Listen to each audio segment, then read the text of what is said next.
సంఖ్యాకాండము 31వ అధ్యాయము మొదటి వచనం నుంచి 18వ వచనం వరకు ఉన్నటువంటి సందర్భాన్ని మనం ధ్యానిద్దాం. అయితే ఈ అధ్యాయాన్ని ఈ లేఖన భాగాన్ని చదివి వినిపించే కంటే ముందుగా దీని నేపథ్యాన్ని మీతో పంచుకుంటాను.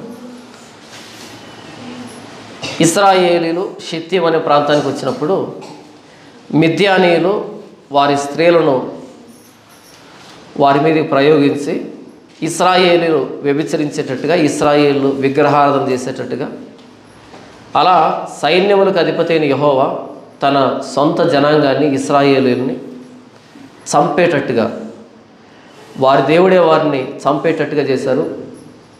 అలా ఇశ్రాయేలీల్లో 24,000 మంది చనిపోవడానికి మిద్యాను స్త్రీలు కారణమయ్యారు. కనుక దేవుడు మోషేతో అన్నాడు మొదటి వచనంలో, మరియు యెహోవా మిద్యానీయులు ఇశ్రాయేలుకు చేసిన హింసకు ప్రతిహింస చేయుడి. దేవుడు అన్నాడు మిద్యానీయులు చేసినటువంటి హింసకి ప్రతిహింస చేయమని చెప్పాడు. అలా మోషే కొంతమందిని ప్రతి గోత్రం నుండి ఒక్కో గోత్రం నుండి 1000 మంది చొప్పున మొత్తం 12,000 మందిని మిద్యాను దేశం మీదకి యుద్ధాన్ని పంపించాడు ఫీనెహాసు నేతృత్వంలో.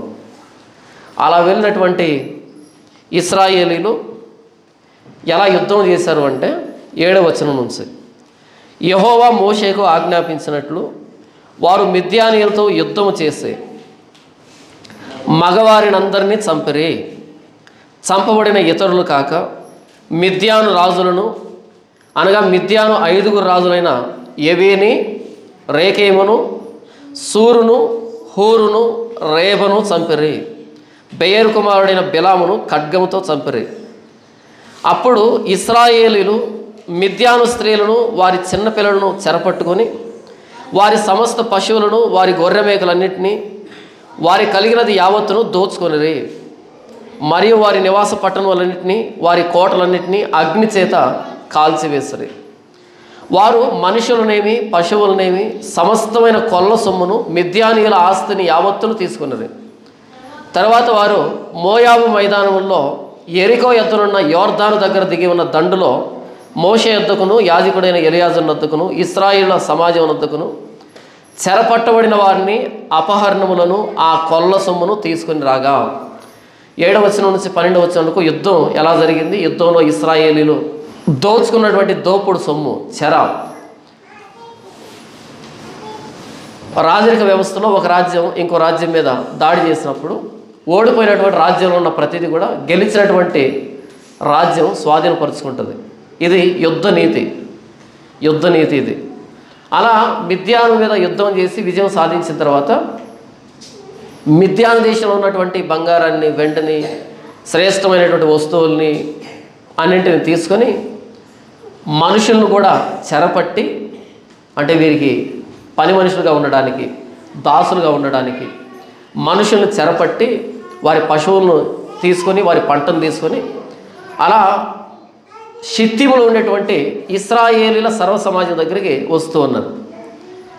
అలా రాగానే మోషే వారి మీద కోప్పడ్డాడు. ఎవరి మీద కోప్పడ్డాడు? యుద్ధం చేసి గెలిచి మనుషుల్ని, పశువుల్ని, వస్తువుల్ని, పంటని తీసుకుని వచ్చినటువంటి వారి మీద కోప్పడ్డాడు. ఎందుకు కోప్పడ్డాడు అన్నది ఇప్పుడు మనం ఆలోచిస్తాం. 13వ వచనం, మోషేయు యాజకుడైన ఎలియాజరును సమాజ ప్రధానులందరూ వారిని ఎదుర్కొన్నట్టుకు పాలెంలో నుండి వెలుపలికి వెళ్ళిరి. అలా యుద్ధం చేసి విజయోత్సాహంతో వస్తున్నటువంటి వారిని ఎదుర్కోవడానికి, ఎదురు వెళ్ళి స్వాగతం పలకడానికి మోషే, ఎలియాజరు, ఇశ్రాయేళ్ల సర్వ సమాజం అంతా ఎదురు వెళ్ళింది. అలా వెళ్ళగానే అప్పుడు మోషే యుద్ధ సేనలో నుండి వచ్చిన సహస్రాధిపతులను, శతాధిపతులను, సేనా నాయకుల మీద కోపపడెను.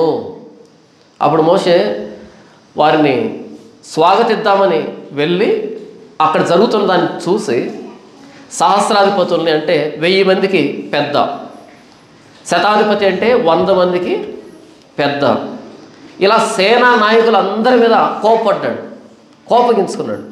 ఎందుకు కోపగించుకున్నాడు? మోషే వారితో, మీరు ఆడువారిని అందరినీ బ్రతకనిచ్చితిరా. మీరు చూడండి 7వ వచనంలో, యెహోవా మోషేకు ఆజ్ఞాపించినట్లు వారు మిద్యానీయులతో యుద్ధం చేసి మగవారిని అందరినీ చంపిరి. 7వ వచనంలో మిద్యాను మగవారినందరినీ చంపివేశారు. ఇప్పుడు 15వ వచనంలో మోషే ఎందుకు కోపడుతున్నాడు అంటే, మోషే వారితో, మీరు ఆడువారినందరినీ బ్రతకనిచ్చితిరా. కేవలం పురుషులను మాత్రమే ఎందుకు చంపారు, ఆడువారిని ఎందుకు చంపలేదు అని కోపడుతున్నాడు మోషే.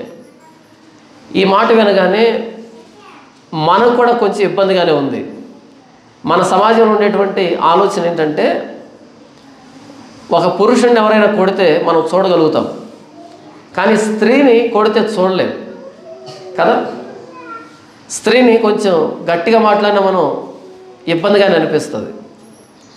కానీ పురుషుడిని చంపినా సరే కొన్ని సందర్భాల్లో అనుమతిస్తాం, వాడికి అలాగే జరగాలి అనేటట్టు అనుకుంటాం. కానీ స్త్రీని గట్టిగా అరిచినా కొట్టినా, స్త్రీకి ఏ విధంగా హాని చేసినా సరే మన మనసు నొచ్చుకుంటుంది కదా.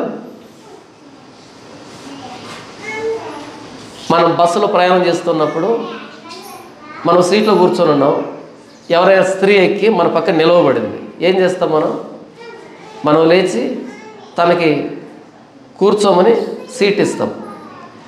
అదే పురుషులు నిలబడుకున్నారనుకో, పొరపాటును కూడా లేవు కదా.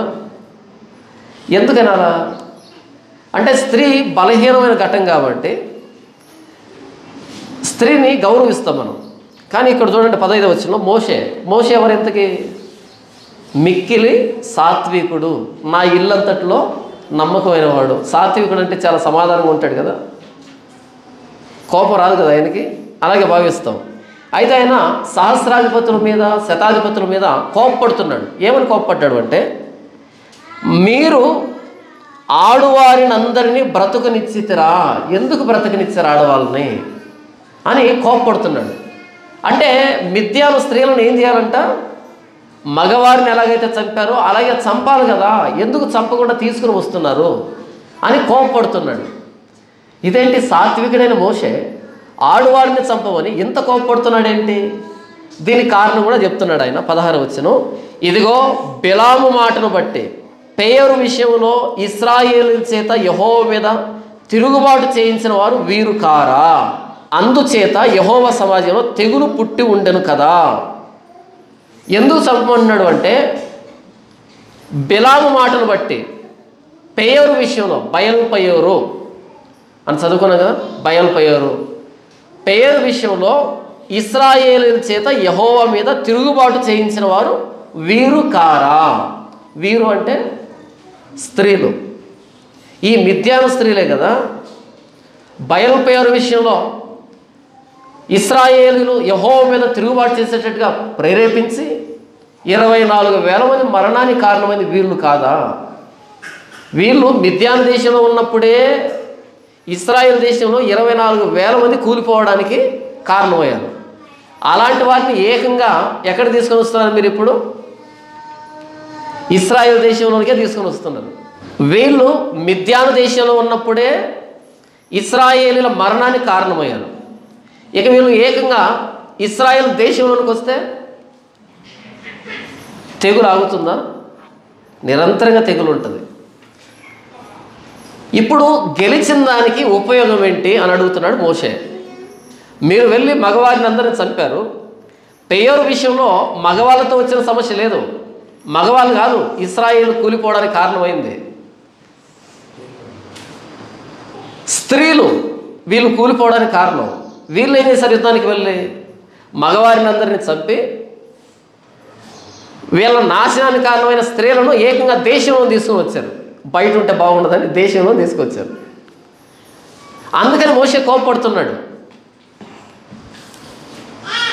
ఇదిగో బిలాము మాటను బట్టి పేరు విషయంలో ఇశ్రాయేలీయుల చేత యెహోవా మీద తిరుగుబాటు చేయించిన వారు వీరు కారా, అందుచేత యెహోవా సమాజంలో తెగులు పుట్టి ఉండెను కదా. ఆ తెగులు కారణమైనటువంటి ఈ స్త్రీలని అక్కడే చంపకుండా దేశంలోనికి ఎందుకు తీసుకుని వచ్చారు అని అడుగుతున్నాడు. దేవుని దృష్టిలో స్త్రీ పురుషుడు తారతమ్యం లేదు. దేవుడు స్త్రీని చేసినప్పుడు ఏమంటాడు అంటే సాటి అయిన సహాయాన్ని తయారు చేస్తున్నాను అని అన్నాడు. సాటి అయిన సహాయం అంటే, సాటి అంటే ఎక్కువనా తక్కువనా, లేకపోతే ఈక్వలనా? సమానం. సాటి అయిన సహాయం అంటే సమానం అని. పాపం చేసిన తర్వాత అప్పుడు హెచ్చు తగ్గులు వచ్చాయి. స్త్రీ పురుషుడికి లోబడాలి, పురుషుడు స్త్రీని పరిపాలిస్తాడు అనేటువంటి ఆ హెచ్చు తగ్గులు వచ్చాయి. అంతకుముందు దేవుని ప్రణాళికలో ఇద్దరు సమానమే, సాటి అయిన సహాయం ఇద్దరు సమానమే. పాపం జరిగినప్పుడు దేవుడు స్త్రీ అని పురుషుడని తేడా చూడడం, ఎందుకంటే ఆయన న్యాయవంతుడు కాబట్టి. న్యాయాధిపతి, జడ్జ్. స్త్రీకి ఒక శిక్ష, పురుషుడికి ఒక శిక్ష, ఇలా ఉంటుందా? ఆ పీనల్ కోడ్ ప్రకారంగా ఏది సరిపోతే దాన్ని విధిస్తాడు కదా. సర్వలోక న్యాయాధిపతి ఆయన. స్త్రీ అని పురుషుడని చూడ్డు ఆయన పాపం జరిగినప్పుడు. ఏదైనా తోటలో పాపం జరిగినప్పుడు స్త్రీ ఎక్కువ శపించబడిందా, పురుషుడు ఎక్కువ శపించబడ్డా? స్త్రీ ఎక్కువ శాపానికి లోనైందా, పురుషుడు ఎక్కువ శాపానికి లోనయ్యాడా? స్త్రీ. ఎందుకని? స్త్రీని దేవుడు ఎక్కువ శాపానికి గురి చేశాడు. నీవు వేదనతో పిల్లలను కంటావు, నీ ప్రసవ వేదన నేను మిక్కిలి హెచ్చించెదను. పిల్లల్ని ప్రసవించేటప్పుడు స్త్రీలు చనిపోయి బ్రతుకుతారు అని మాట్లాడుకుంటుంటాం కదా మనం. చనిపోయి బ్రతుకుతారు, వాళ్ళు బ్రతికేంతవరకు గ్యారంటీలే నిజంగా బయటికి వస్తారా వాళ్ళు అని. కానీ పురుషుడు అలా కాదు. పురుషుడితో దేవుడు ఏమన్నాడు అంటే ఇక మీదట భూమి తన సారాన్ని నీకు ఇవ్వదు, నీ ముఖపు చెమటను గార్చి ఆహారాన్ని తింటావు అన్నాడు. అంటే కష్టపడి ఆహారాన్ని సంపాదిస్తావు అన్నాడు. కష్టపడి ఆహారాన్ని సంపాదించడం కష్టమా? వేదనతో పిల్లల్ని కనడం కష్టమా? వేదంతో పిల్లలు కనడం చాలా కష్టం కదా. అంటే పురుషుడి కంటే స్త్రీని ఎక్కువ దేవుడు శాపానికి గురి చేశాడు. పాపం చేసినప్పుడు స్త్రీ పురుషుడు అని, స్త్రీ అని పురుషుడని దేవుడు తేడా చూడడు. మనం చేసిన పాపానికి తగినటువంటి ప్రతిఫలాన్ని కొలిచి మన ఒడిలోనే పోస్తాడు ఆయన, అంతే. పాపానికి తగిన పర్యవసానాన్ని, శిక్షని కొలిచి మన ఒడిలోనే పోస్తాడు ఆయన. తక్కువ ఉంటుంది ఆయన దగ్గర, పొరపాటును కూడా తగ్గించడు ఆయన. మోషే అంటున్నాడు మిద్యాను స్త్రీలను ఎందుకు బ్రతకనిచ్చారు మీరు? ఇశ్రాయేలీలు కూలిపోవడానికి కారణమే స్త్రీలైతే వీళ్ళని చాలా జాగ్రత్తగా భద్రంగా తీసుకొచ్చారు, పురుషులందరినీ చంపివేశారు. ఎలాగైతే సౌలు అమాలేకీలందరినీ నాశనం చేయమంటే అక్కడికి వెళ్ళి పనికిరాని పశువుల్ని, పనికిరాని మనుషుల్ని, పనికిరాని అన్నింటినీ నాశనం చేసి మంచి మంచివన్నీ తీసుకొచ్చాడంట. ఒకవేళ పనికిరానివి తీసుకొని వచ్చినా బాగుంటుంది, ఎందుకంటే వాళ్ళకి పెద్దగా బలం ఉండదు కాబట్టి. వాళ్ళ వల్ల వచ్చే నష్టం ఉండదు, బానిసలుగా ఉపయోగపడతారు. పనికొచ్చే వాళ్ళని తెచ్చుకుంటే వాళ్ళు యుద్ధం చేయరా, తెలివిగా ఆలోచించి నాశనం చేయరా? మోషే కోప్పడి ఇదిగో బిలాం మాటను బట్టి పెయోరు విషయంలో ఇశ్రాయేలు చేత యెహోవా మీద తిరుగుబాటు చేయించిన వారు వీరు కారా? అందుచేత యెహోవా సమాజంలో తెగులు పుట్టి ఉండేది కదా అని మాట్లాడి, కాబట్టి మీరు పిల్లలలో ప్రతి మగవానిని, పురుష సంయోగం ఎరిగిన ప్రతి స్త్రీని చంపుడి. ఏం చెప్తున్నాడు? కాబట్టి పిల్లలలో ప్రతి మగవాడిని అంటే మగపిల్లల్ని తీసుకొని వచ్చారా? చిన్నపిల్లల్ని 7వ వచనంలో రాయబడింది ప్రతి మగవాడిని చంపిరి అని ఉంది కదా. దాని అర్థం ఏంటంటే సైన్యముగా యుద్ధానికి వెళ్ళినటువంటి మగవారిని చంపారు అని, అంతే. మొత్తం దేశంలో ఉన్న మగవారిని అందరినీ చంపారు, చిన్న పెద్ద తేడా లేకుండా కాదు. ఎవరైతే యుద్ధానికి వచ్చారో, ఎవరైతే ఇశ్రాయేలు మీద వ్యతిరేక భావంతో ఉన్నారో, తిరుగుబాటు చేస్తున్నారో అలాంటి మగవారిని అందరినీ చంపివేశారు. చిన్నపిల్లల్ని, మగవారిని తీసుకొని వచ్చారు, స్త్రీలని, మగవారిని, చిన్నపిల్లల్ని తీసుకొని వచ్చారు. మోషే అంటున్నాడు కాబట్టి మీరు పిల్లలలో ప్రతి మగవారిని, పిల్లలు అనగానే ఇంతెత్తు చిన్న చిన్న పిల్లలు కాదు, మంచి చెడ్డలు ఎరిగేటువంటి వయసు ఉండి పాపాల్లో బ్రతుకుతూ ఉన్నటువంటి వారిని చంపమని చెప్పాడు. అది ఎలా చెప్తారన్న మీరు అంటే, మనం న్యాయాధిపతుల గ్రంథం 6వ అధ్యాయం చూసినప్పుడు మిద్యానీయులు వస్తారు ఇశ్రాయేలు మీదకి, వచ్చి ఇశ్రాయేలుని గెలిచి చెరపడతారు. ఇక్కడ చిన్నపిల్లలు మరణించి ఏది ఈ 17వ వచనంలో 7వ వచనంలో మగవాళ్ళంతా మరణిస్తే, ఇక మిద్యానీయులు మరలా ఎక్కడి నుంచి వచ్చారు? కాబట్టి 7వ వచనంలో సైన్యంగా వచ్చినటువంటి పెద్దవాళ్ళందరినీ చంపారు, అది మగవారిని అందరిని చంపారు అనేటువంటి మాట ప్రయోగించబడింది. 17వ వచనంలో పిల్లల్ని అంటే చిన్న చిన్న పిల్లలని కాదు, వయసు వచ్చినటువంటి పిల్లలు అని, ఆ వయసు వచ్చినటువంటి పిల్లలందరినీ కూడా చంపడం జరిగింది. అంతకంటే చిన్న వయసులో ఉండి మంచి చెడ్డలు ఎరుగునటువంటి పిల్లలు ఉంటారు, వారిని వదిలిపెట్టడం జరిగింది. వాళ్ళు తర్వాతి కాలంలో న్యాయాధిపతులు 6వ అధ్యాయంలో మిద్యానీయులు ఇశ్రాయేలు మీదకి యుద్ధానికి వచ్చారు. వాళ్ళు పెద్దవాళ్ళై, అంటే పూర్తిగా ఒక జాతిని దేవుడు నాశనం చేయలేదు. నిష్కారణంగా ఎవరిని దేవుడు చంపడు. హృదయపూర్వకంగా యెహోవా ఎవరికి కీడు తలపెట్టడు, ఎవరికి ప్రమాదాన్ని ఇవ్వడు. ఆయనకు అదో సరదా కాదు. మనల్ని కష్టపెట్టడం, మనల్ని బాధ గురి చేయడం అన్నది దేవునికి సరదా కాదు. ఎక్కువ మాట్లాడితే ఎక్కువ శాతం పాపాలని దేవుడు చూచిస్తున్నట్టు వెళ్తున్నాడు. కాబట్టి నేను ఇక్కడ నిలవబడ్డాను, మీరు అక్కడ కూర్చున్నారు. ఒకవేళ ప్రతి పాపాన్ని ఆయన పట్టించుకుని ఉంటే ఎప్పుడో ఎముకలు సైతం మట్టిలో కలిసిపోయినట్టు, మట్టిగా అయిపోయినట్టువి. ఎక్కువ శాతం పాపాలని ఆయన సూచిస్తున్నట్టుగా, ఆయన కృపా కనికరాలను బట్టి, వాత్సల్యతను బట్టి ఆయన వ్యవహరిస్తున్నాడు. కాబట్టి నేను బ్రతికున్నా, ఇంకా మీరు కూడా బ్రతికే ఉన్నారు. ఒకవేళ ఆయన ప్రతిదాన్ని పట్టించుకుంటే ఏమో ఎప్పుడు పోయి ఉండేవాళ్ళమో కదా. దేవుడు హృదయపూర్వకంగా మనుషులకి విచారమునైనను శ్రమనైనను కలుగ చేయడు, మనం చేసిన దానికే. కాబట్టి మీరు పిల్లల్లో ప్రతి మగవారిని, పురుష సంయోగం ఎరిగిన ప్రతి స్త్రీని చంపుడే.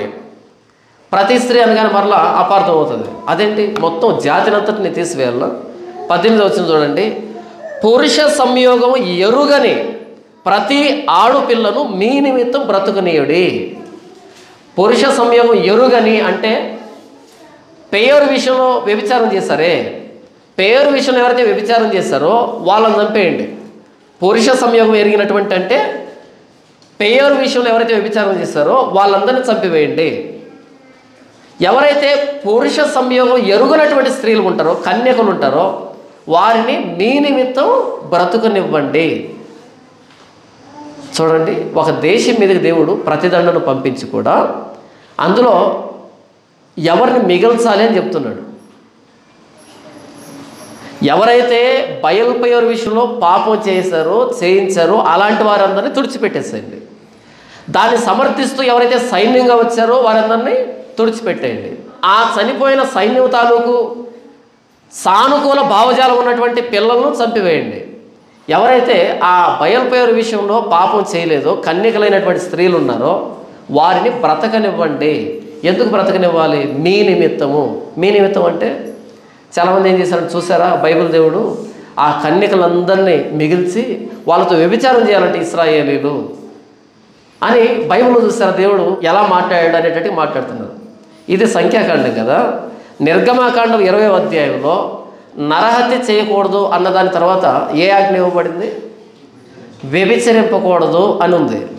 వ్యభిచరింపకూడదు అన్నటువంటి దేవుడు ఇక్కడ వ్యభిచారం చేయమని చెప్పాడా? ఒక్కసారి ఒక్క మాట ఆయన చెప్పాడు అంటే ఇంకెప్పుడు కూడా ఆ మాటకు వ్యతిరేకమైనటువంటి మాట ఆయన చెప్పడు, అసంబద్ధమైన మాట ఆయన చెప్పడు. వ్యభిచరింపకూడదు అన్నాడు అంతే. వ్యభిచరింపకూడదు అన్న తర్వాత అంతే, ఇది స్థిరం. ఇంకెక్కడైనా మాట మారితే దాన్ని అర్థం చేసుకోవాలి తప్ప వ్యభిచారం చేయమని అర్థం కాదు. లేవియకాండంలో నేను పరిశుద్ధుడనై ఉన్న ప్రకారం మీరును పరిశుద్ధులై ఉండుడి అని అన్నాడు. పరిశుద్ధత అంటే వ్యభిచారమా? పరిశుద్ధత అంటే వ్యభిచారమా? కాదు కదా. మరి పరిశుద్ధులుగా ఉండమని చెప్పి వ్యభిచరింపకూడదని చెప్పినటువంటి దేవుడు ఇక్కడ మీ నిమిత్తము ఆ స్త్రీలను బ్రతకనివ్వండి అంటే వ్యభిచారం కోసం ఉంచమన్నాడా, లేకపోతే పెళ్లి చేసుకోమని చెప్పాడా? పెళ్లి చేసుకోమని చెప్పాడు. అన్న మీరు ఎలా చెప్తారు పెళ్లి చేసుకోమని? అక్కడ లేదు కదా, అంతే కదా. ద్వితీయోపదేశకాండము 21వ అధ్యాయం 10వ వచనం నుంచి, నీవు నీ శత్రువులతో యుద్ధము చేయబోనప్పుడు నీ దేవుడని యెహోవా నీ చేతికి వారిని అప్పగించిన తరువాత వారిని చెరపట్టి ఆ చెరపట్టబడిన వారిలో రూపవతి అయిన దాన్ని చూచి ఆమెను మోహించి ఆమెను పెండ్లి చేసుకొన మనసయి. ఏమి చేసుకున్న మనసయి? వ్యభిచరింప మనసయి కాదు, పెండ్లి చేసుకొన మనసయి నీ ఇంట ఆమెను చేర్చుకున్న తరువాత ఆమె తల క్షౌరం చేయించాలి. తనని ఇంటిలో తెచ్చుకున్న తర్వాత తన దగ్గరికి వెళ్ళకూడదంట. ఏం చేయాలి? క్షౌరం చేయించాలి, గుండు కొట్టించాలి. ఎందుకని? తను అందవిహీనంగా చేయబడాలి. అందవిహీనంగా చేయబడి మరలా వెంట్రుకలు పెరిగిన తర్వాత నీకు ఇష్టం పుడితే అప్పుడు పెళ్లి చేసుకో. వ్యభిచారం కాదు. ఏదో చూడగానే ఆ మోజులో వెళ్ళి పెళ్లి చేసుకున్నా అనేటట్టుగా పెళ్లి చేసుకుంటే కుదరదు. తనని గౌరవించాలి, తనను తానుగా ఇష్టపడాలి, తన వెంట్రుకలు కొరిగించాలి. మరలా వెంట్రుకలు పెరిగేంత వరకు నిన్ను నీవు నిగ్రహించుకోవాలి. శత్రు దేశపు స్త్రీలను గురించి దేవుడు జారీ చేస్తున్నటువంటి ఆజ్ఞ. తర్వాత చూడండి, గోళ్ళను తీయించుకొని తన చెరబట్టలను తీసివేసి నీ ఇంట నివసించి 1 నెల దినములు తమ తండ్రులను గూర్చి ప్రలాపం చేయుటకు ఆమెకు సెలవు ఇవ్వవలెను. 1 నెల రోజులు సమయం ఇవ్వాలి. చనిపోయినటువంటి తల్లిదండ్రుల గూర్చి, బంధువుల గూర్చి, సహోదరుల గూర్చి ఏడవడానికి సమయం ఇవ్వాలి. ఆవిడ ఏడ్చేటప్పుడు వెళ్ళి ఆవిడ పెళ్లి చేసుకోకూడదు. ఆవిడ ఆలోచనలకి, ఆవిడ బాధకి గౌరవం ఇవ్వాలి. అంతేనా? తర్వాత చూడండి, నీవు ఆమె వలన తరువాత నీవు ఆమె యొద్దకు పోయి ఆమెను పెళ్లి చేసుకుని వచ్చును, ఆమె నీకు భార్య అగును. భార్య అంటే గౌరవమా అవమానమా? ఎవరిని పెళ్లి చేసుకోవాలంట? శత్రుదేశపు స్త్రీలని పెళ్లి చేసుకోవాలి. కానీ ఆ రోజుల్లో రాజ్యాలు ఎలా ఉండేవంటే, ఇప్పుడు నేను ఒక రాజ్యం మీదకి యుద్ధానికి వెళ్ళాను, వాళ్ళ దేశంలో ఉన్నటువంటి స్త్రీలందరినీ చెరపట్టాను, చెరగా తీసుకొచ్చాను. అప్పుడు నేనేం చేస్తాను అంటే, రాజుగా ఏం చేస్తాను అంటే వారిని వ్యభిచార గృహాల్లో పెడతాను. అంటే నా దేశంలో ఉన్నటువంటి ఎవరైనా వెళ్ళి వారితో కోరిక తీర్చుకోవచ్చు. అలా ఆ దేశాన్ని శాశ్వతంగా అవమానించడం. కానీ ఇశ్రాయేలు దేవుడిని యెహోవా అంటున్నాడు, అలా వ్యభిచార గృహాల్లో పెట్టకూడదు, వారిని అవమానించకూడదు, పెళ్లి చేసుకొని భార్య స్థానాన్ని ఇవ్వాలి. మన ఇంటికి భార్యగా వచ్చింది అనుకోండి, ఇంటికి యజమానురాలు అవుతుందా, పని మనిషి అవుతుందా? ఇంటికి యజమానురాలు అవుతుంది, హక్కుదారురాలు అవుతుంది. ఎంతటి గౌరవం కదా. దేవుడు అంటున్నాడు, వారిని మీకోసం బ్రతకనివ్వండి అంటే వ్యభిచారం కోసం అంటున్నారు. వ్యభిచారం కోసం కాదు, వ్యభిచరింపకూడదని చెప్పింది దేవుడు. వ్యభిచారానికి ఎందుకు అనుమతిస్తాడు? తరువాత నీవు ఆమె వలన సంతుష్టి నొందన ఎడలా, పెళ్ళైన తర్వాత ఆవిడతో నీకు పోసగలే, నీకు సంతుష్టి కలగలే ఆవిడ వల్ల, అప్పుడేం చేయాలి? ఆమె మనస్సు వచ్చిన చోటికి ఆమెను సాగనంపవలనే కానీ ఆమెను ఎంత మాత్రం వెండికి అమ్మకూడదు, బానిసను అమ్మినట్టుగా అమ్మకూడదు. ఆవిడ ఇష్టం వచ్చిన దగ్గరికి వెళ్ళొచ్చు, ఇష్టం వచ్చిన వారిని పెళ్లి చేసుకోవచ్చు. ఆవిడను నిర్బంధించకూడదు, స్వేచ్ఛ. ఎందుకంటే నీవు ఆమెను అవమానపరిచితే కనుక ఆమెను దాసి వలె చూడకూడదు. శత్రుదేశపు స్త్రీ అయినా సరే దాసిలాగా చూడకూడదు, స్వేచ్ఛగా వదిలిపెట్టాలి. ఎందుకంటే నీవు అవమానపరిచావు అని అంటున్నాడు. ఎవరిని? ఇశ్రాయేలుని. అవమానం చేస్తే ఒప్పుకుంటాడా? అది దాని అర్థం. ఇక్కడ పురుష సంయోగం ఎరుగునటువంటి ప్రతి ఆడపిల్లను మీ నిమిత్తం బ్రతకనివ్వండి అంటే భార్యలుగా చేసుకోవచ్చు, పెళ్లి చేసుకోవచ్చు అని చెప్తున్నాడు. 15వ వచనం నుంచి 18వ వచనంకి మనం చూసినప్పుడు మోషే సహస్రాధిపతుల మీద, శతాధిపతుల మీద, సేనా నాయకులందరి మీద కోపపడుతున్నాడు. స్త్రీలను ఎందుకు బ్రతకనిచ్చారు అని. దేవుడి తీర్పు ఎలాగుంటుందంటే, ఎవరు పాపం చేశారో వాళ్ళే మరణించాలి, పాపం చేయని వారిని ఆయన శిక్ష విధించడు. ఇక్కడ స్త్రీలకి మరణదండం విధించమన్నాడు మోషే, పిల్లలకి మరణదండం చెప్పాడు. కానీ పురుష సంయోగం ఎరుగనటువంటి, వ్యభిచారం చేయనటువంటి స్త్రీలు వాళ్ళు పవిత్రంగానే ఉన్నారు కదా, వాళ్ళని చంపకండి. చంపకుండా అలా వదిలిపెడితే వాళ్ళు ఏం చేస్తారు? వ్యభిచారులు అవుతారు. కారణం ఏంటి? వీళ్ళకి పురుషులు లేరు, అనాథలు అయిపోయారు, ఏం చేసి బ్రతకాలి? కాబట్టి ఇరుగు పొరుగు రాజ్యాల్లో చెదిరిపోతారు, వేశ్యలు అవుతారు. కనుక వారిని మీరు పెళ్లి చేసుకొని వారి గౌరవాన్ని ఇవ్వండి. ఆ దేశంలో ఉన్నటువంటి పురుషులందరినీ చంపేసి, పెద్ద స్త్రీలందరినీ చంపివేసి వీళ్ళని వదిలిపెడితే వీళ్ళు ఎలా బ్రతకాలి? అనాథలు అయిపోతారు కదా, చుట్టుపక్కల వ్యక్తులకి దొరికిపోతారు కదా సులభంగా, వ్యభిచారులు వేశ్యలుగా మారుతారు కదా. కాబట్టి వారిని అలా వదిలిపెట్టకుండా వారిని పెళ్లి చేసుకొని గౌరవాన్ని ఇవ్వండి, భార్య స్థానాన్ని ఇవ్వండి, మీ ఇళ్లలో హక్కుదారులుగా చేయండి. ఎందుకంటే వాళ్ళు పాపం చేయలేదు కాబట్టి. ఎంత ఉపద్రవం వచ్చినా, ఎంత శ్రమ వచ్చినా, ఎంత కష్టం వచ్చినా, ఆ కష్టంలో, ఆ ప్రమాదంలో ఎవరైతే పాపం చేయలేదో వారి మీద దేవుని రక్షణ ప్రణాళిక అలాగే ఉంటుంది.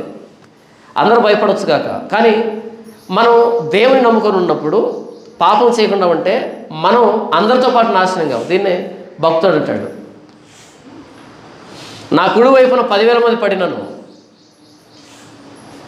ఎడమ వైపున 1000 మంది పడినను అపాయం నా దగ్గరికి రాదు. ఒకవైపు 10,000 మంది పడిపోయినా, ఒకవైపు 1000 మంది పడిపోయినా అపాయం నా దగ్గరికి రాదు. ఇటువైపు 10,000 మంది తలను తెంచుకుంటూ వచ్చినటువంటి కత్తికి ఈ ఒక్క తల అడ్డమా, కష్టమా? ఇటువైపు 1000 మందిని తెంపుకుంటూ వచ్చిన కత్తికి ఈ తల అడ్డమా? అంటే ఏ తల కూడా కారణం లేకుండా నేలను పడదు. 5 పిచ్చుకలు 2 కాసులకు అమ్మబడతాయి, ఆయనను మీ పరలోకపు తండ్రి సెలవు లేక వాటిలో ఒకటైనను నేలను పడదు అని యేసు చెప్తాడు. ఎందుకని? అపోస్తలులు భయపడుతున్నారు సువార్తకు వెళ్ళాలంటే. అప్పుడు చెప్పాడు, 5 పిచ్చుకలు 2 కాసులకు అమ్మబడతాయి, ఆయనను మీ పరలోకపు తండ్రి సెలవు లేక వాటిలో ఒక్కటి కూడా నేలను పడదు. మీ తల మీద ఉన్న వెంట్రుకలన్నీ లెక్కించబడ్డాయి. మీ తల మీద వెంట్రుక రావాలంటేనే దేవునికి కారణం కావాలి. మరి తలే పోవాలంటే అంత సులభంగా పోదు. ఒకవేళ పోయినా అది దేవుని చిత్తంలోనే పోతుంది. మీరు సువార్తకు వెళ్ళండి అని చెప్పాడు యేసు ప్రభు. మిద్యాను స్త్రీలను చంపమన్నాడు, మిద్యాను పురుషులను చంపివేశారు, మిద్యాను పిల్లలను చంపని చెప్పాడు. అయితే పురుష సంయోగం ఎరుగనటువంటి సంయోగం అంటే వ్యభిచారం అని అక్కడ. పెళ్ళైనటువంటి స్త్రీలు కాదు, పెళ్ళైన స్త్రీలు సంయోగంలో పాల్గొంటారు, కానీ పెళ్ళైనటువంటి స్త్రీల గురించి మాట్లాడటంలా. ఇదంతా కూడా బయల్పయోరు విషయంలో దాని గురించి సందర్భం ఇది. బయల్పయోరులో వ్యభిచారం జరిగింది, ఆ కోణంలో సంయోగం అంటే వ్యభిచారం అని. వ్యభిచారం చేయనటువంటి స్త్రీలను ఉంచండి, వ్యభిచారం చేసిన వాళ్ళని చంపండి. దేవుడు స్త్రీలను కూడా శిక్షిస్తాడా? లక్షణంగా. ఎక్కువ మాట్లాడితే ఏదైనా తోటలో ఎక్కువ శిక్షకు లోనైంది స్త్రీనే. ఈ రోజుకే మనం లేబర్ వార్డుకి వెళ్తే, హాస్పిటల్కి వెళ్తే వాళ్ళ బాధను చూస్తే అన్నీ కాదు, ఎంత బాధ అనుభవిస్తారో ఒక్కొక్క పరిస్థితి. పాపం జరిగినప్పుడు దేవుడు శిక్ష విధిస్తాడు. స్త్రీ అని పురుషుడని తేడా ఉండదు.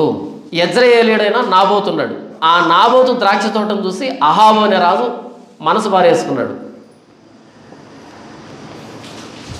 వెళ్ళి అడిగాడు, నీ ద్రాక్ష తోట నాకు కావాలి, నేను కూర మొక్కలు నాటుకుంటాను అని అడిగాడు. నాబోతు అన్నాడు, ఇది మా పితరులు నాకు ఇచ్చినటువంటి స్వాస్థ్యము, నేను ఇవ్వకూడదు, నేను ఇవ్వను, నాకు కావాలన్నాడు. వెంటనే ఇంటికి వెళ్ళి మూతి ముడుచుకొని పడుకున్నాడంట. భోజన పానములు మానేశాడు.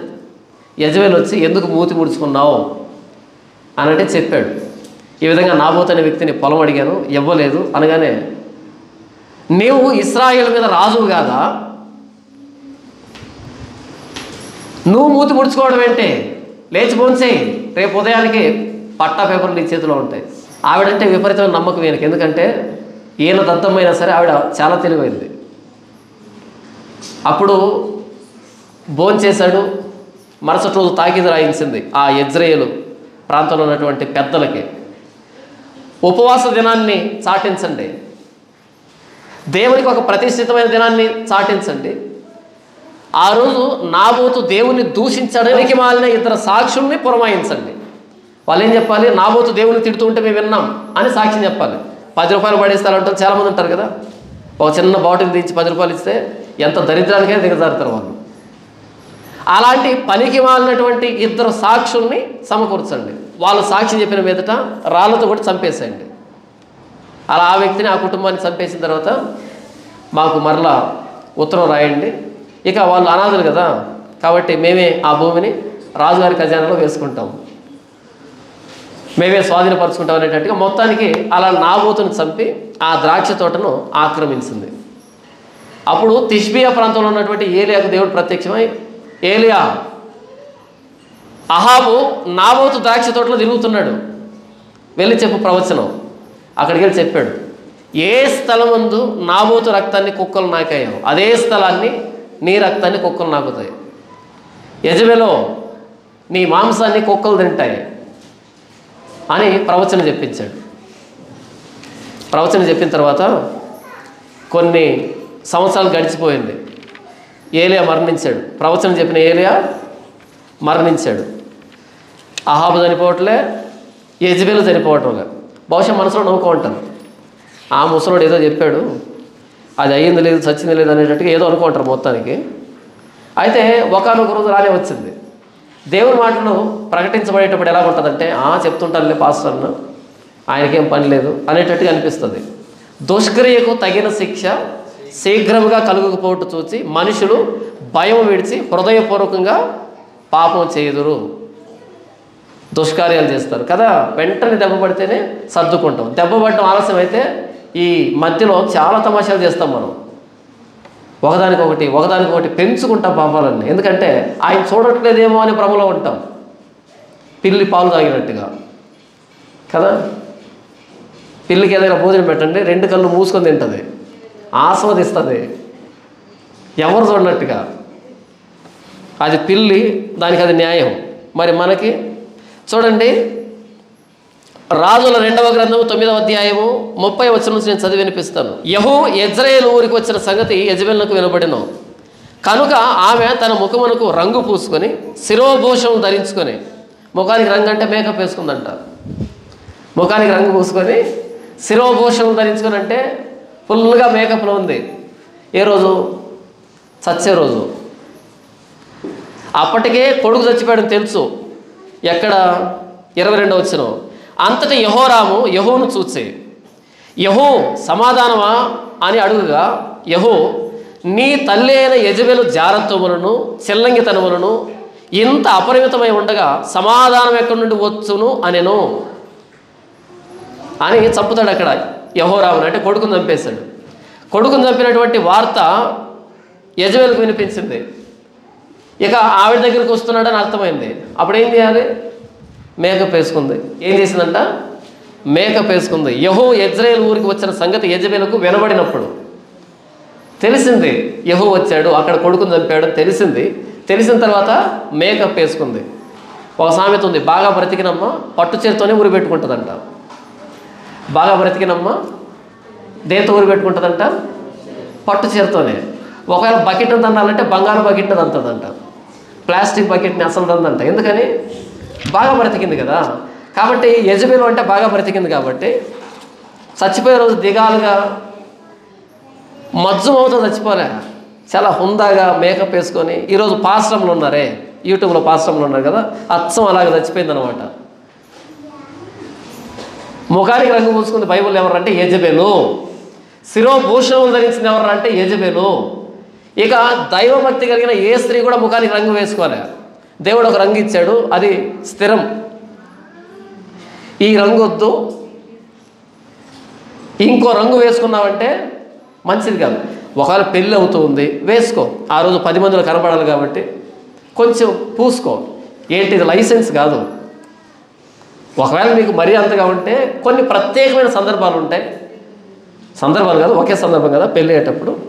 అలాంటప్పుడు సెంటర్ ఆఫ్ అట్రాక్షన్గా ఉండడానికి కొంచెం ఏదైనా పూసుకుంటే పూసుకోవచ్చు కాక, పర్మిషన్ కాదు ఇది.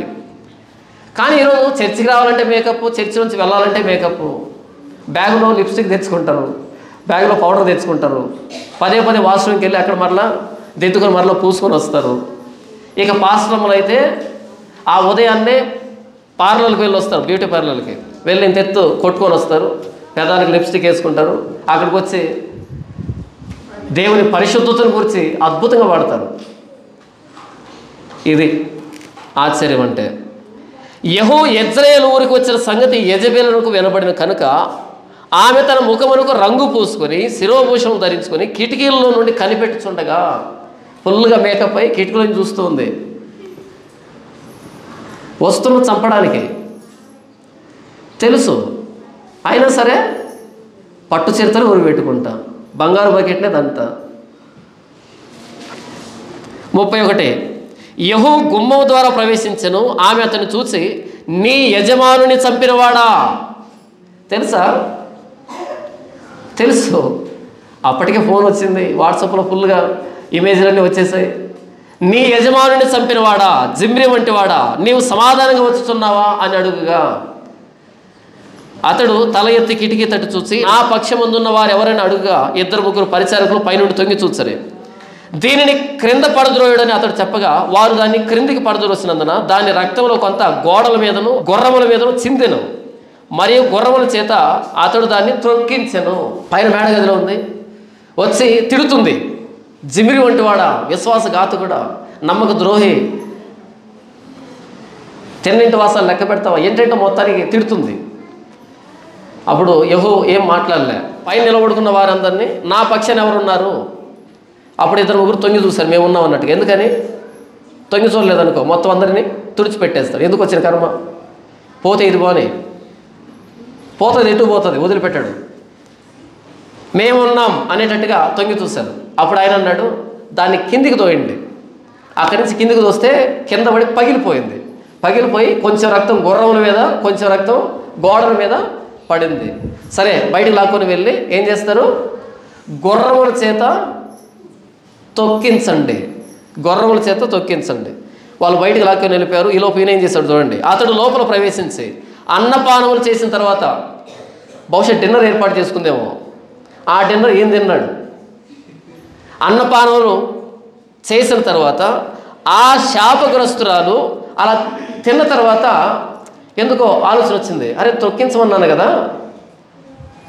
వాళ్ళతో ఏమన్నాడు అంటే, వెళ్ళి ఆ చనిపోయినటువంటి ఆవిడ ఎంతైనా రాజకుమార్తె కదా, ఎంతైనా రాజకుమార్తె కాబట్టి మీరు వెళ్ళి దాన్ని కనుగొని పాతిపెట్టుడని ఆజ్ఞ ఇవ్వగా, వెళ్ళి పాతిపెట్టండి. సరే, రాజకుమార్తె ఎన్ని తప్పులు చేసినా సరే పాతిపెట్టండి గౌరవంగా అని చెప్పాడు.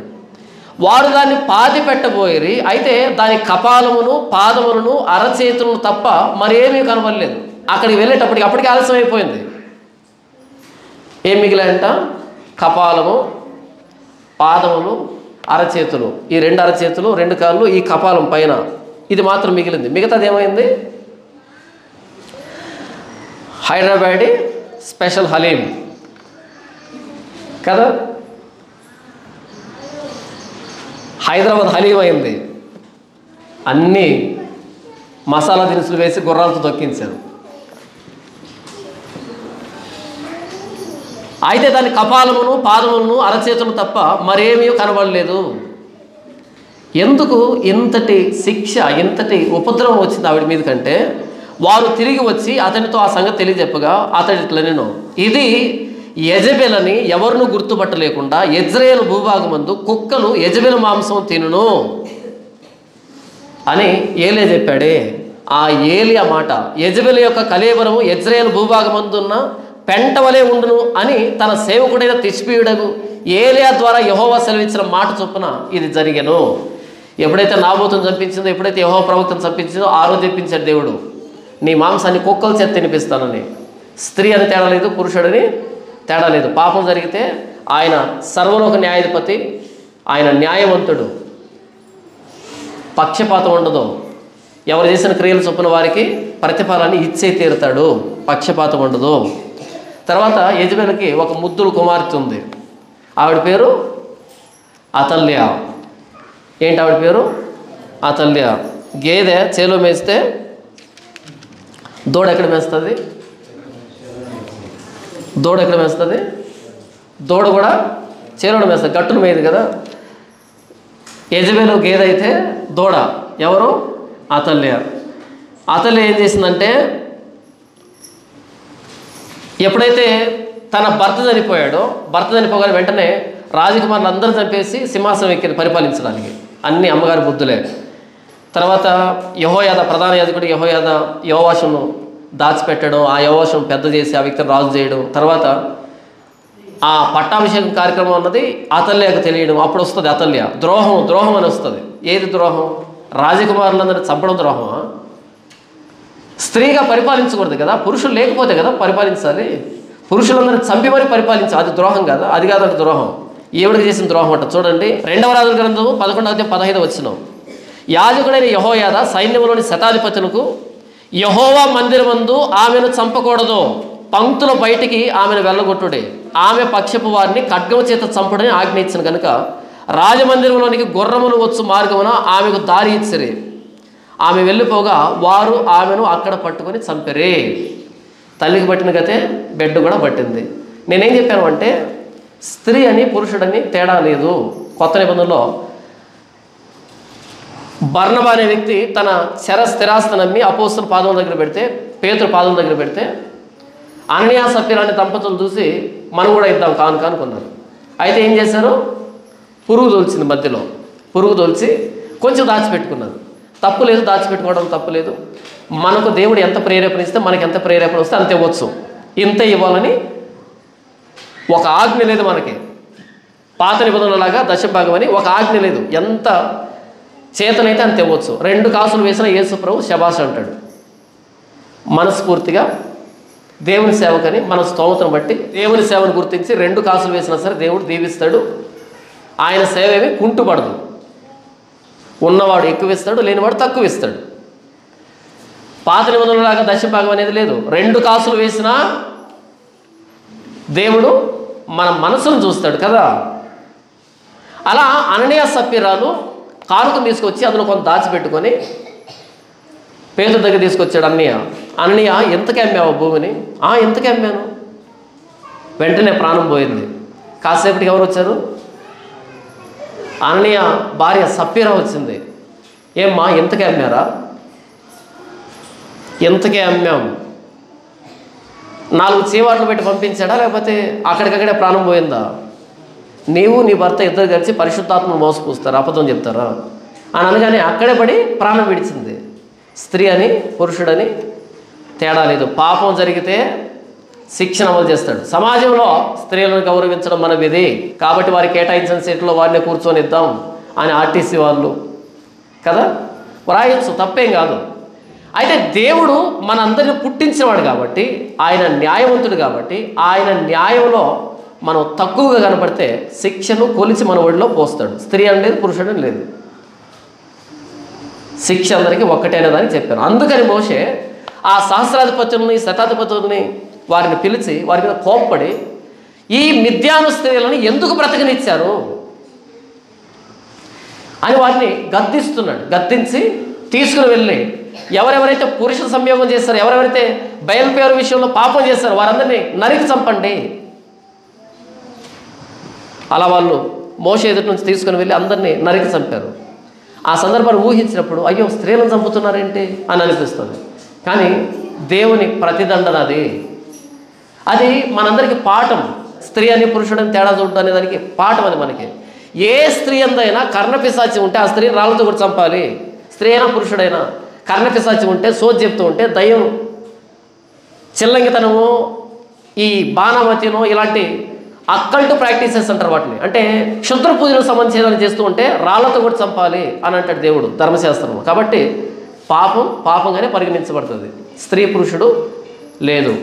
దేవుడు నరుణ్ణి పురుషునిగాను స్త్రీనిగాను చేశాడు. ఆయన దృష్టిలో ఇద్దరం సమానమే.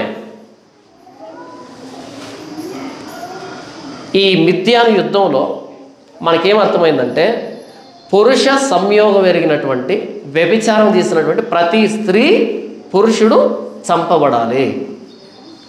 కనికరం లేదు. మోషే సాత్వికుడు అయినా సరే కనికరం చూపించకుండా చంపమని చెప్పాడు.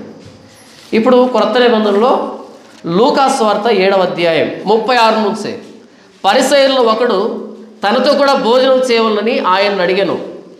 ఆయన ఆ పరిసయ్యుల ఇంటికి వెళ్ళి భోజన పంక్తిని కూర్చుండగా ఆ ఊరిలో ఉన్న పాపాత్మురాలైన ఒక స్త్రీ, ఎవరంటే ఈవిడ పాపాత్మురాలైన స్త్రీ అంటే ది టౌన్ హ్యార్లెట్ అని ఉంటుంది, అంటే మొత్తం పట్టణానికి అంతటికి వేశ్య. పురుష సంయోగం ఎరిగిందా ఎరగందా? పురుష సంయోగం ఎరిగినది. పాత నిబంధన మోషే ఏమన్నాడు? పురుష సంయోగం ఎరిగిన స్త్రీని కత్తితో నరికి చంపండి అని చెప్పాడు. ఇక్కడ పురుష సంయోగం ఎరిగినటువంటి ది టౌన్ హ్యార్లెట్ చాలా చెడిపోయింది. ఈవిడ చాలా చెడిపోయింది. ది టౌన్ హ్యార్లెట్ అంటే మామూలు విషయం కాదు. పాపాత్మురాలైన ఒక స్త్రీ యేసు పరిసయ్యునింట భోజనం కూర్చున్నాడని తెలుసుకొని ఒక బుడ్డిలో అత్తరు తీసుకొని వచ్చి వెనక తట్టు ఆయన పాదముల మీద నిలబడి ఏడ్చుచు కన్నీళ్లతో ఆయన పాదములను తడిపి తన తల వెంట్రుకలతో తుడిచి ఆయన పాదములను ముద్దు పెట్టుకొని ఆ అత్తరు వాటికి పూసెను.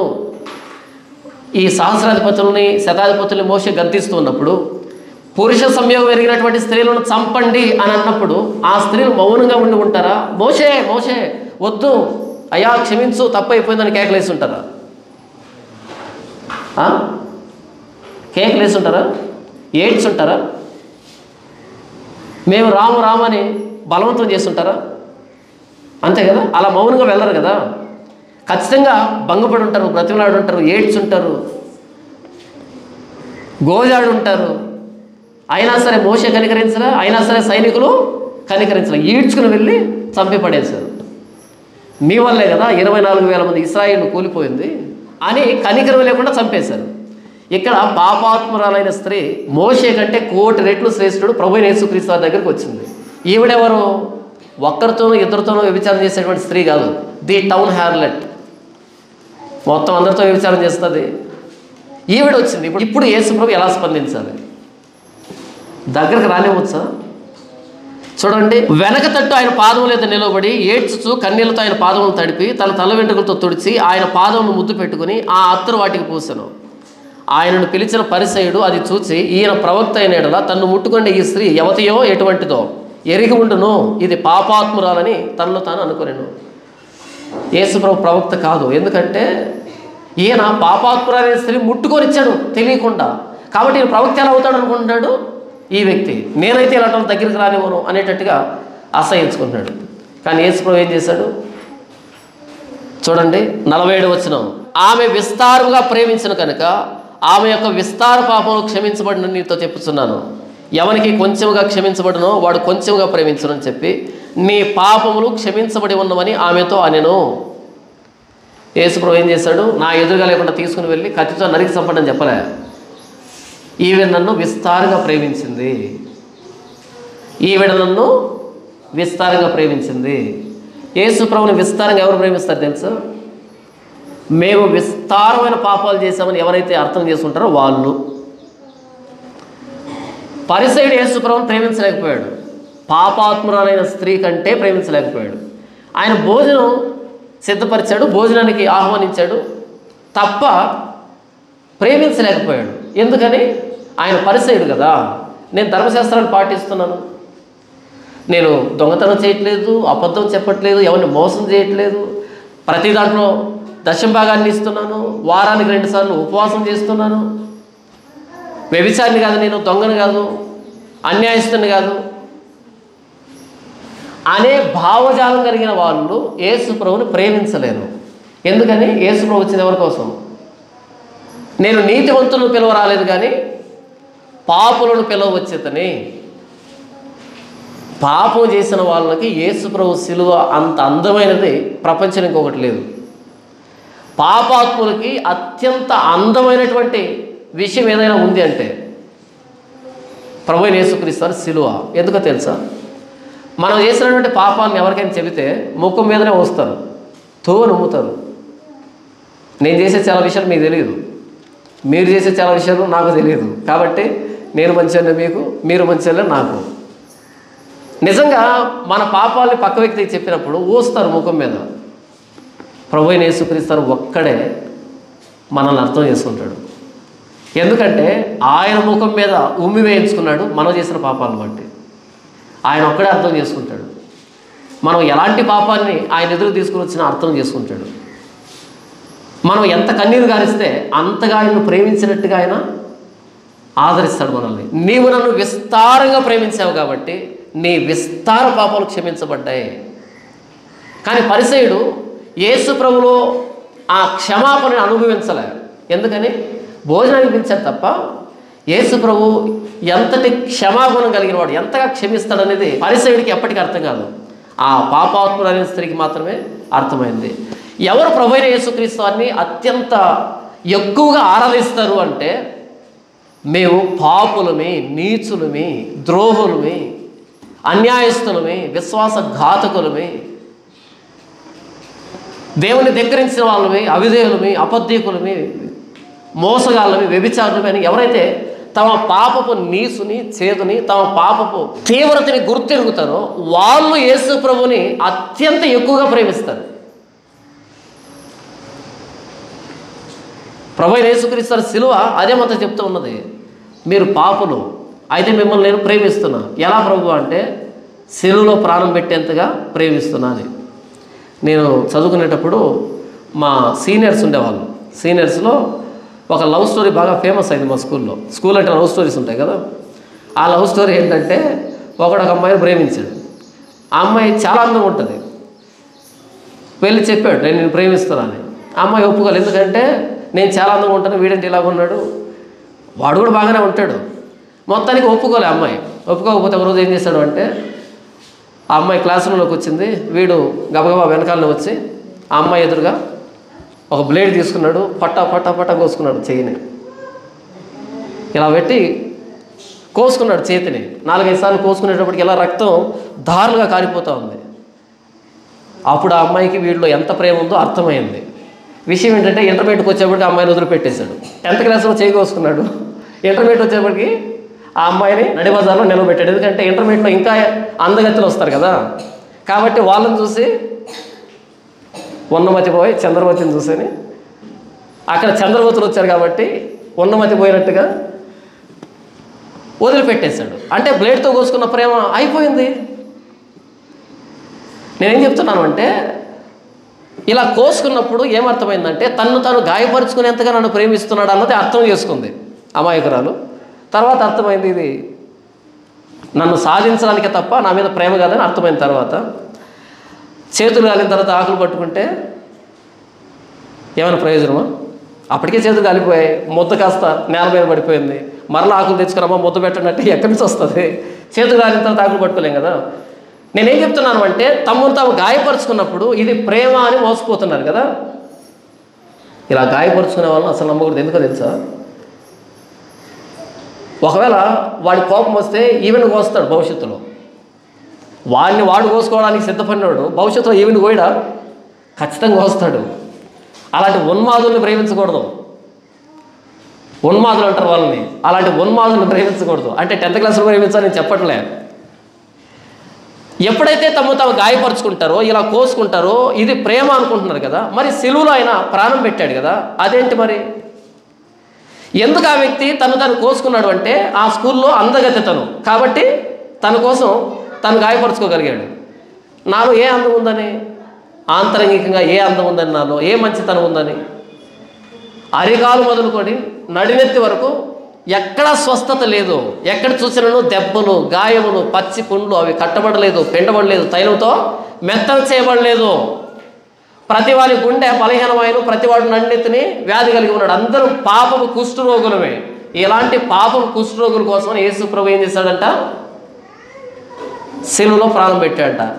అర్థమవుతుందా? అందగత్తెల కోసం బ్లేడ్తో కోసుకునే వాళ్ళకి ఈ ప్రేమ అర్థమవుతుందా? అర్థం కాదు కదా, అస్సలు అర్థం కాదు. ఇక్కడ చూడండి, నీవు నన్ను విస్తారంగా ప్రేమించావు కాబట్టి నీ విస్తార పాపాలు క్షమించబడ్డాయి అని చెప్పాడు యేసు ప్రభు. మన పాపపు తీవ్రతను మనం అర్థం చేసుకున్నప్పుడు అప్పుడు వస్తుంది యేసు ప్రభు మీద ప్రేమ, అప్పుడు వస్తుంది పశ్చాత్తాపం. మనం ఎంత పశ్చాత్తాపడితే అంత ప్రేమిస్తాడు ఆయన, అంత క్షమిస్తాడు ఆయన. ఒకవేళ ప్రభు అయిన యేసుక్రీస్తు వారు నా జీవితంలో పరిచయం కాకుండా ఉంటే కనుక నా జీవితానికి అర్థమే లేదు. ఎందుకంటే నేను తప్పు చేశానని ఏడ్చడానికి స్థలం లేదు, సిలువ తప్ప. ఈ ప్రపంచంలో ఒక వ్యక్తి పాపం చేసి, నేను తప్పు చేశాను గుర్తెరిగి నేను ఏడవాలి మనస్ఫూర్తిగా నా పాపాన్ని బట్టి, నన్ను ఎవరు అర్థం చేసుకుంటారు ఈ లోకంలో అంటే ఎవ్వరు కనిపించరు. చెప్పి చూడండి, మీరు చేసిన పాపాన్ని మీ పక్కింటి వాళ్ళు చెప్పి చూడండి, అర్థం చేసుకుంటారా? ఆ చెప్పిన 10 నిమిషాలకి ఆ సందు చివరికి వినపడుతుంది కదా, ఆ సందు చివరి మాట్లాడుకుంటారు. ఎందుకంటే కడుపు ఉబ్బిపోతుంది, ఫలనోళ్ళు ఫలానా అంట అని. చెప్పి చూడు నీ భర్తకి, నేను పలానా తప్పు చేశానని. పెద్ద మనసు చేసుకొని సరిగ్గా జరిగిపోయింది అంటాడా? ఆహా, గుచ్చుతాడు అంటాడు కదా. చెప్పి చూడు భార్యకి, నేను పలానప్పుడు ఇలా చేశానని. చచ్చిందాక గుచ్చుతుంది కదా. మనం క్షమించలేము. ఎదురుగా ఉన్న వ్యక్తి పాపం చేస్తే, తప్పు చేస్తే మనం క్షమించలేము. కానీ మనం కూడా పాపం చేస్తాం. మనల్ని అందరూ క్షమించాలని కోరుకుంటాం. పాపి మనస్ఫూర్తిగా ఏడవాలి అంటే ఒకే ఒక స్థలం, ప్రభువైన యేసుక్రీస్తు వారి సిలువ. పాపిని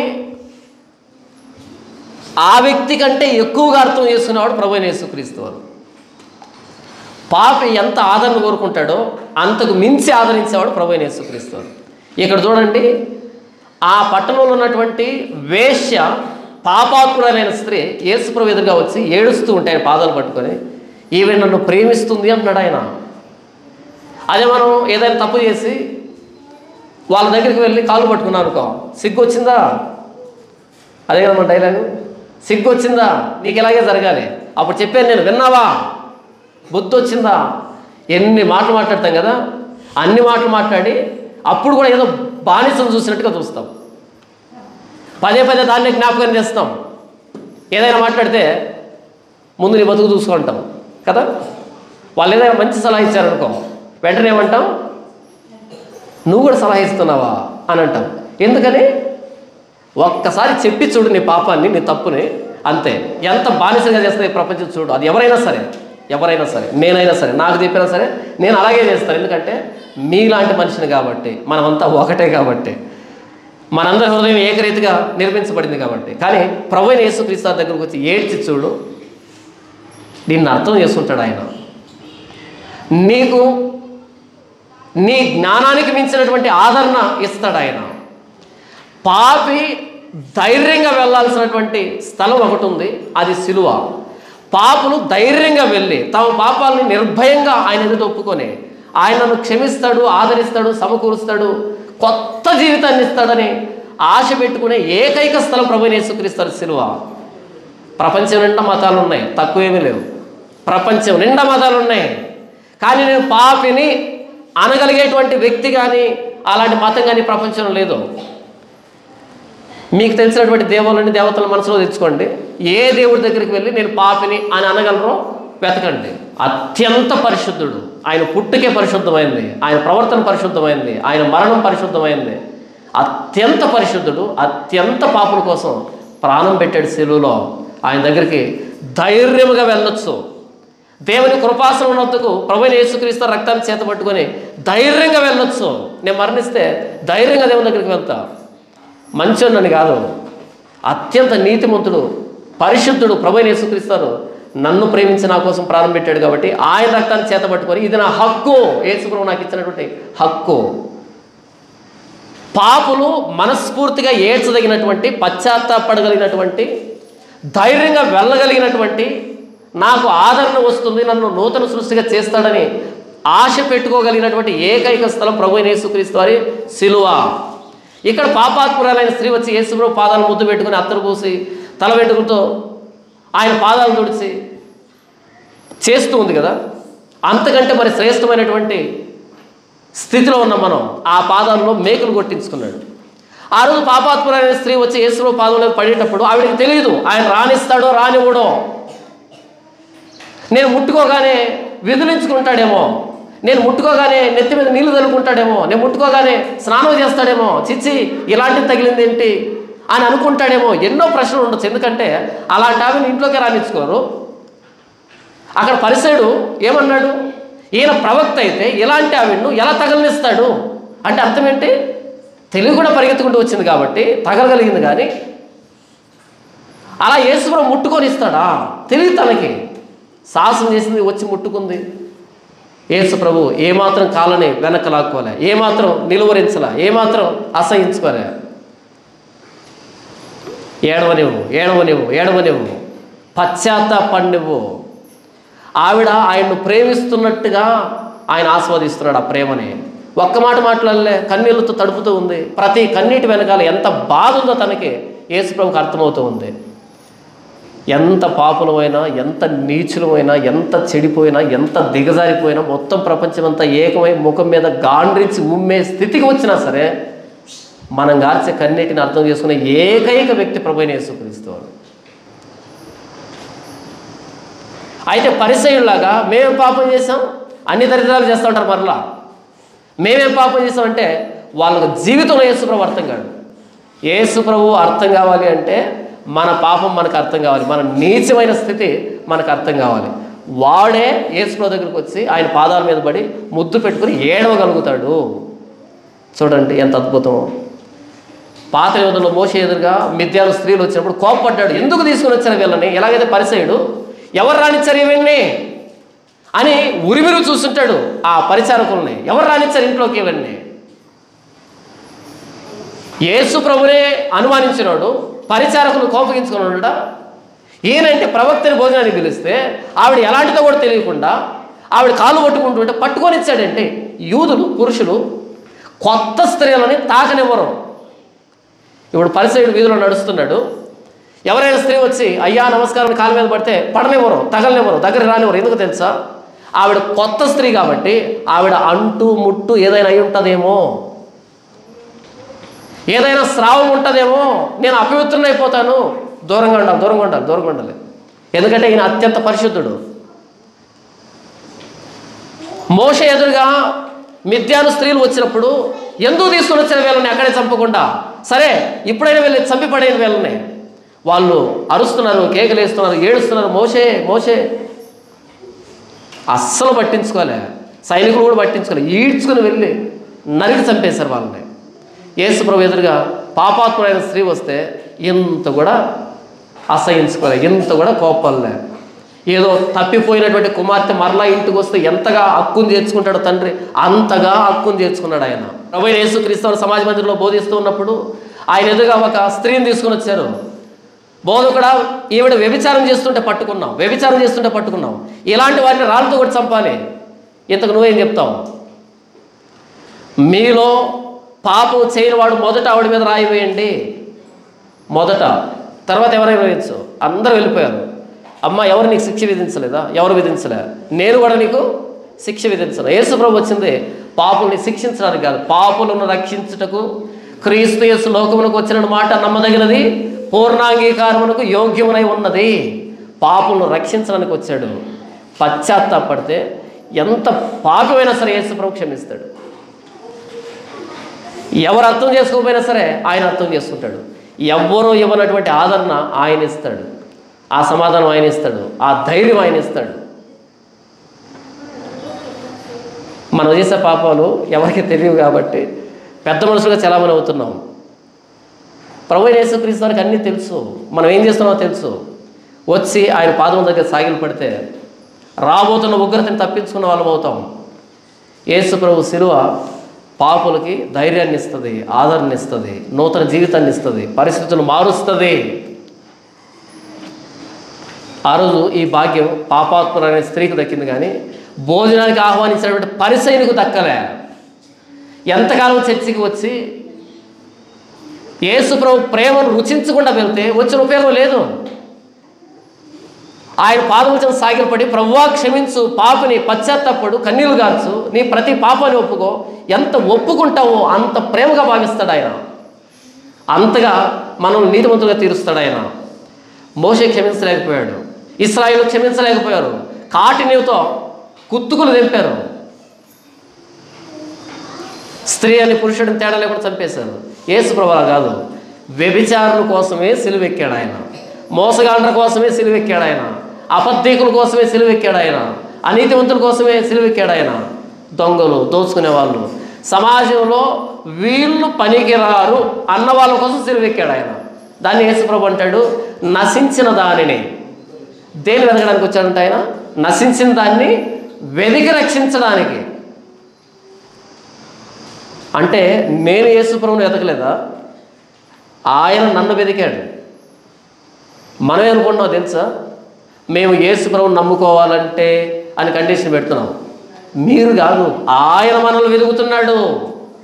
లేకపోతే ఎక్కడ యేసు ప్రభు చనిపోయాడు, ఎక్కడ యెరూషలేము, ఎక్కడ భారతదేశము, ఎన్ని సంవత్సరాల ప్రయాణము, ఈ మధ్యలో నా దగ్గరికి సువార్త వచ్చేటువంటి ఈ మధ్యలో యెరూషలేము దగ్గర నుంచి నా దగ్గరికి సువార్త వచ్చేటువంటి మొన్న వరకు ఈ మధ్యలో ఎన్ని వేల మంది ఈ సువార్తను నా దగ్గరికి మోసారు అన్నది మనసు పెట్టి ఆలోచిస్తే మతిపోతుంది. మనం కాదు ఆయన వెతికింది, ఆయన మనల్ని వెతికాడు. మనం కాదు ఆయన ప్రేమించింది, ఆయన మనల్ని ప్రేమించాడు. మనం కాదు ఆయన కోసం ప్రాణం పెట్టింది, ఆయన మన కోసం ప్రాణం పెట్టాడు. ప్రేమ అటువైపు నుంచి ఉంది. అర్థం కాక మనం అనుకుంటున్నాం నేను యేసుప్రభుని నమ్ముకున్నా, నేను యేసుప్రభుని కొలుస్తున్నా. సారీ, నిన్న ఆయన నమ్మాడు, నిన్న ఆయన ప్రేమించాడు, నిన్న ఆయన వెతికాడు. లేకపోతే మనం పుట్టినటువంటి కాలం ఏంటి, మనం ఉన్నటువంటి స్థలం ఏంటి, మన స్థితి ఏంటి, ఎంతగా చెడిపోయాము. పాపులను రక్షించుటకు క్రీస్తు యేసు లోకమునకు వచ్చిన మాట నమ్మదగినది, పూర్ణాంగీకారానికి యోగ్యమునై ఉన్నది. అట్టి వారిలో నేను ప్రధానుని అంటాడు. అట్టి వారిలో అంటే పాపుల్లో ప్రధానుణ్ణి. ఎందుకంటే హత్య చేశాడు. అలా హత్య చేసిన వాడిని అపోస్తుడిగా మార్చాడు ప్రభువైన యేసుక్రీస్తు వారు. పాత నిబంధనలో మిద్యాను స్త్రీలని కనికరం లేకుండా మోషే చంపించాడు. సాత్వికుడైన మోషే చంపించాడు. ఇక యేసు ప్రభు పాపుల కోసం ప్రాణం పెట్టాడు అంటే, వ్యభిచారుల కోసం ప్రాణం పెట్టాడు అంటే సాత్వికం అనే పదం సరిపోదు కదా ఆయనకి.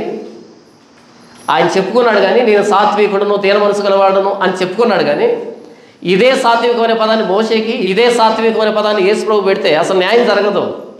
మోషే సాత్వికుడే కానీ మిద్యాను స్త్రీలు వదిలిపెట్టలే, నరికి చంపించాడు. యేసు ప్రభు వ్యభిచారుల్ని నరికి చంపలే, వాళ్ళ కోసం శిలువలో ప్రాణం పెట్టాడు. నేను పాపిని అని గుర్తెరిగితే మన పాపపు నీసుని, పాపపు చేదుని, పాపపు తీవ్రతని, పాపం ఎంత అసహ్యమైందో మనం అర్థం చేసుకోగలిగితే మనం ఏడవగలిగినటువంటి ఏకైక స్థలం ప్రభువైన యేసుక్రీస్తు శిలువ. పశ్చాత్తాపడుతున్న పాపికి, పాపాలు క్షమించమని వేడుతున్నటువంటి పాపికి, పాపపు నీసుని అనుభవిస్తూ ఇందులోంచి ఎలా బయటకు రావాలని సతమతమవుతున్నటువంటి పాపికి ప్రభువైన యేసుక్రీస్తు వారి శిలువకు మించిన అందమైనది ఇంకేది లేదు ప్రపంచంలో. మేము పాపులం కాదు, మేము చాలా మంచోళ్ళం అంటే చూడదగిన ప్రదేశాలు చాలా ఉన్నాయి ప్రపంచంలో.